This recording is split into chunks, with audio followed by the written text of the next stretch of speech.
Dear learners, welcome to the world of GK for learning general knowledge. In this video, I am going to teach the physiography of India. As it is a vast topic, it's better to teach this part by part. So here is the first part. Do watch all the parts and I will try to answer your questions. And if you have any comments or suggestions, please put it in the comment box. Let's start the class.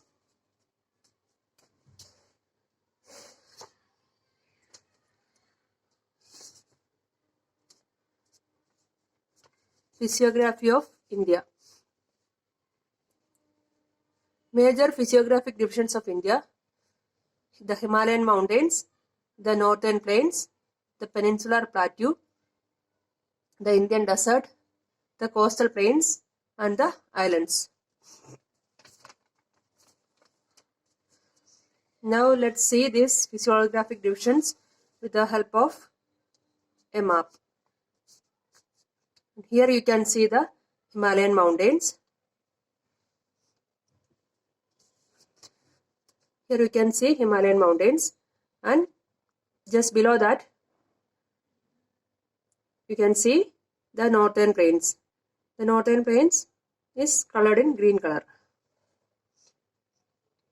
To the west of that northern plains, you can see Indian desert. This is the Rajasthan area. And below the northern plains, you can see a vast area. It's the peninsular plateau. It is colored in orange color. This is peninsular plateau. And here the coastal plains are extended from Gujarat to West Bengal. This blue colored part is coastal plains.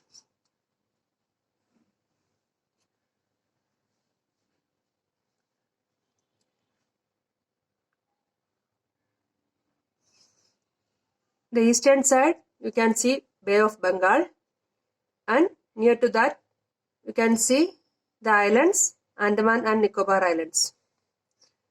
Here you can see group of islands.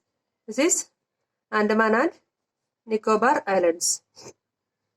On western side Arabian Sea is here, and near to that you can see Lakshadweep.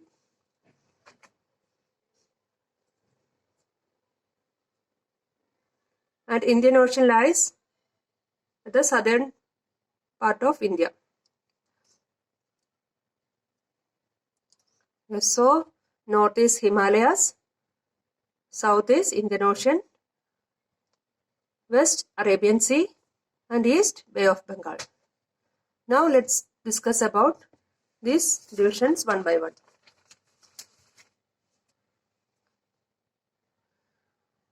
The Himalayan mountains. They run from west to east. Its length is about 2,400 kilometers. It has 5 divisions: Kashmir or northwestern Himalayas, Himachal and Uttaranchal Himalayas, Darjeeling and Sikkim Himalayas, Arunachal Himalayas, eastern hills and mountains. The Himalayas consist of 3 parallel mountain ranges from top to bottom. Total width 400 km. The parallel ranges are: first one is Himadri, it's otherwise known as Greater Himalaya. Second one is Himachal, it is otherwise known as Lesser Himalaya. And the last one is Sivalik, it's otherwise known as Outer Himalaya. Now we can see this in the picture. Okay. Here you can see the Himadri, and this is Himadri, and below that lies the Himachal. Himachal is otherwise known as Lesser Himalaya, and Himadri is Greater Himalaya. And below Himachal you can see Sivalik ranges. Sivalik ranges, they are otherwise known as Outer Himalaya. Above Himadri, you can see Tibetan Himalaya. These are Tibetan Himalaya. And above all, you can see Trans Himalaya. Here, Trans Himalaya. Okay.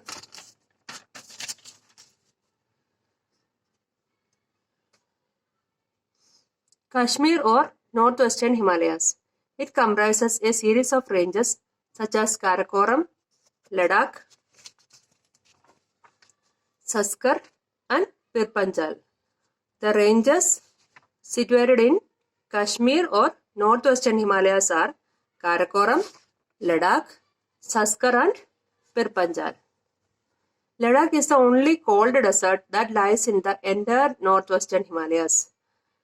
Ladakh is the only cold desert that lies fully in the Northwestern Himalayas. The famous Dal Lake and important glaciers like Baltoro and Siachen exist here. In this area you can see Siachen Glacier and Baltoro Glacier, and we can see Dal Lake also here.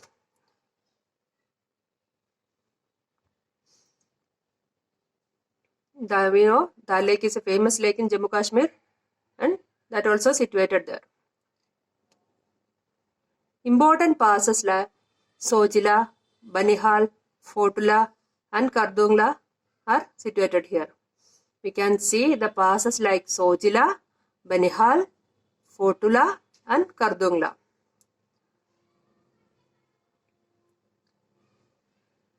Rivers Jhelum and Chenab drains here. The rivers Jhelum and Chenab flows through here. Pilgrimage centers such as Vaishno Devi, Amarnath Cave and Charari Sharif we can see there.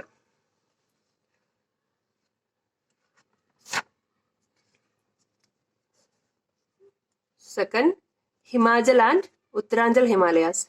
It lies between the rivers Ravi in the west and Kali in the east. We know that Ravi river is situated in India and Kali is in Nepal. Nepal is situated eastern side of India. So, the Himachal and Uttaranchal Himalayas lies between river Ravi in the west and Kali in the east. Indus and Ganga tributaries both drains here.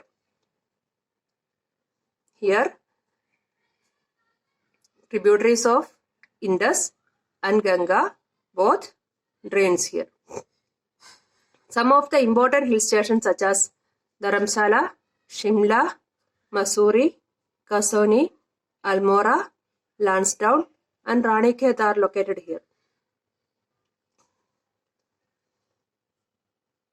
So, the hill stations we can see here are Dharamshala, Shimla, Mussoorie, Kasani, Almora, Lansdowne and Ranikhet. The places of pilgrimage such as Gangotri, Yamunotri, Kedarnath, Badrinath and Hemkund Sahib. We will be knowing origin of Ganga is from Gangotri and origin of Yamuna is from Yamunotri, and all these are pilgrimage centers, and Kedarnath, Badrinath and Hemkund Sahib, everything we can see in this area. That's all about Himachal and Uttaranchal Himalayas. Third one, Darjeeling and Sikkim Himalayas. It lies between Nepal Himalayas in the west and Bhutan Himalayas in the east. Darjeeling and Sikkim Himalayas lies between Nepal Himalayas in the west and Bhutan Himalayas in the east.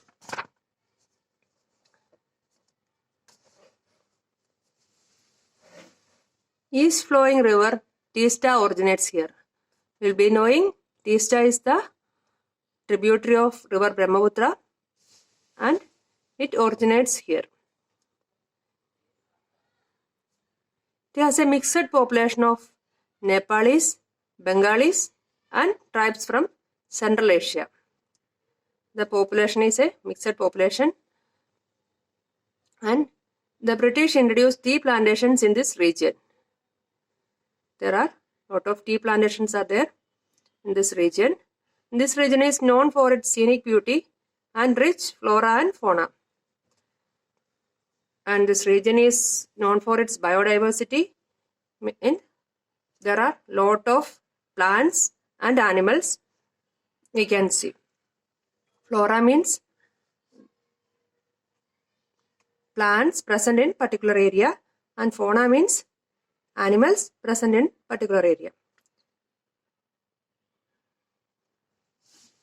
So there are a lot of animals and different type of plants we can see there.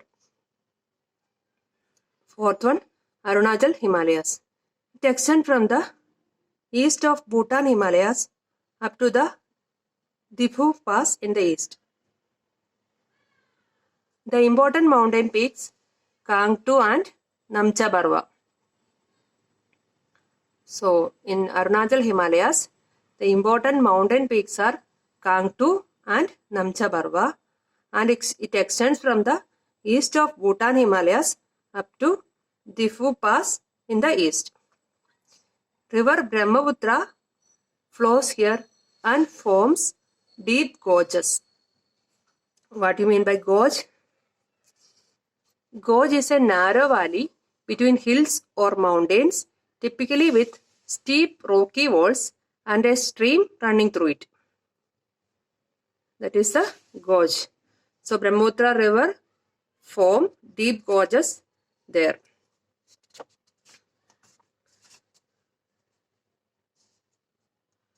Some important rivers are Kameng, Dibang, Dihang, Lohit, etc. We'll be knowing this Dibang, Dihang, Lohit, everything are tributaries of Brahmaputra. So we can see all the rivers there, and these rivers are perennial and support hydroelectric projects. These rivers having hydroelectric projects. You will be knowing hydroelectric projects means the production of electricity using water, tidal power. So these rivers are perennial. What is perennial? Perennial river means perennial river has continuous flow in parts of its stream bed all year around during years of normal rainfall. They will be having continuous flow throughout the year. The tribal group resides here are Monpa, Dafla, Abor, Mishmi, Nishi, and Nagas. So we can see the tribal groups like Monpa, Dafla, Abor, Mishmi, Nishi, and Nagas. These tribes practice jhum cultivation. And this region is rich in biodiversity. Biodiversity, I have already told that, rich in plants and animals. Different types of plants we can see there. Fifth one, Eastern Hill and Mountains. They are found in the extreme east border of India. So Eastern Hill is at the extreme east border of India. These are part of Himalayan mountain going from north to south direction.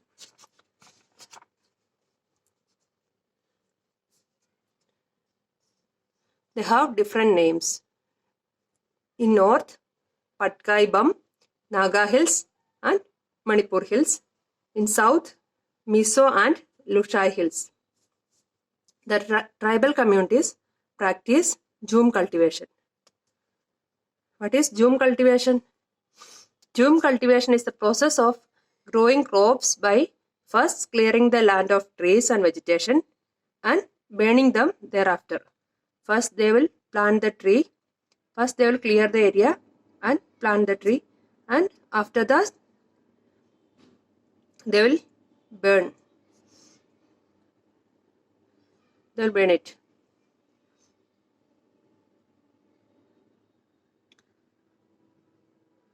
So the Barak is an important river in Manipur and Mizoram. The important river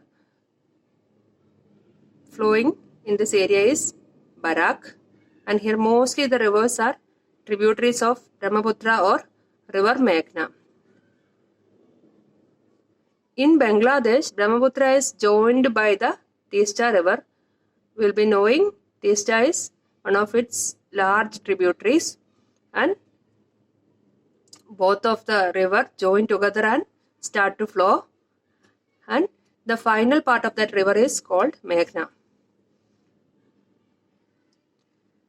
So here mostly the rivers are tributaries of Brahmaputra or river Meghna. Okay. Now I finished one session and the 5 divisions are remaining. If you like the video, please like, share and subscribe my channel. Expecting your support. I will be uploading the remaining part in the following videos. Thank you.